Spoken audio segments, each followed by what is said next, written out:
नमस्कार दोस्तों। आज हम बात करेंगे एक बहुत ही दिलचस्प और जरूरी विषय पर। कल रात हुए 2024 के राष्ट्रपति चुनाव डिबेट पर, जहां आमने सामने थे अमेरिका के पूर्व राष्ट्रपति डोनाल्ड ट्रंप और वर्तमान उपराष्ट्रपति कमला हैरिस। ये डिबेट काफी खास इसलिए भी थी क्योंकि ये अमेरिका के रिपब्लिकन पार्टी और डेमोक्रेटिक पार्टी के विचारों का सीधा टकराव था। आपको बताते चलें, अमेरिका में दो मुख्य राजनीतिक पार्टियां हैं।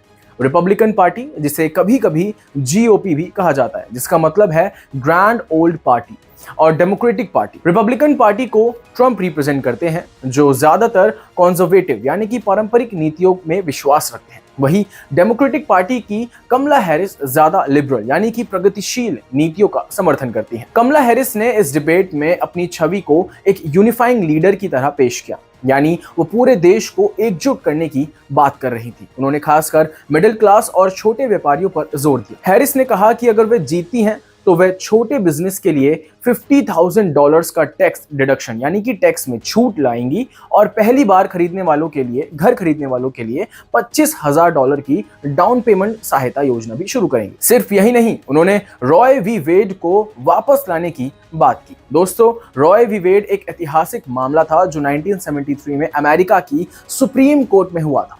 इस फैसले के जरिए महिलाओं को अबॉर्शन यानी कि गर्भपात का कानूनी अधिकार मिला था, लेकिन 2022 में इसे पलट दिया गया था, जिससे अब कई राज्यों में अबॉर्शन कराना गैर कानूनी हो गया। कमला हैरिस ने इसी अधिकार को फिर से बहाल करने की बात की है। आइए बात करते हैं डोनाल्ड ट्रंप की।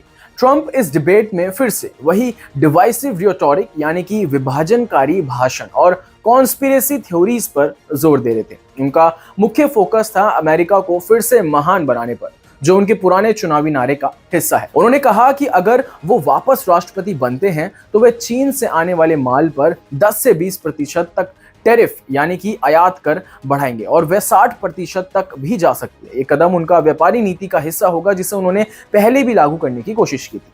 ट्रंप ने अबॉर्शन यानी कि गर्भपात के मुद्दे पर भी एक सख्त रुख अपनाया और 6 वीक नेशनल अबॉर्शन बॉन का समर्थन किया, यानी वो चाहते हैं कि पूरे देश में 6 सप्ताह के बाद गर्भपात पर प्रतिबंध हो। दोस्तों, अंतर्राष्ट्रीय मामलों पर भी दोनों नेताओं का नजरिया बिल्कुल अलग था।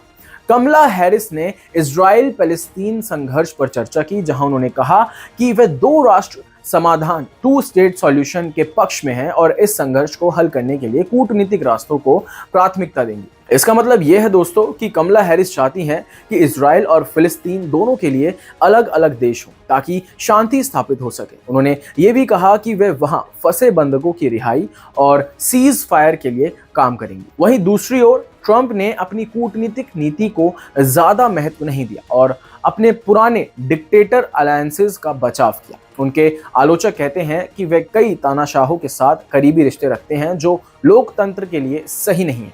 हैरिस ने इस पर तीखी आलोचना की। अब बात करते हैं जनता की राय की, क्योंकि जनता की राय सबसे ज्यादा इंपॉर्टेंट है। डिबेट के बाद हुए पोस्ट पोल्स में कमला हैरिस ने डोनाल्ड ट्रंप को साफ मात दी। 57% लोगों ने कहा कि कमला हैरिस ने इस डिबेट में बाजी मारी है, जबकि केवल 34% ने ट्रंप को चुना।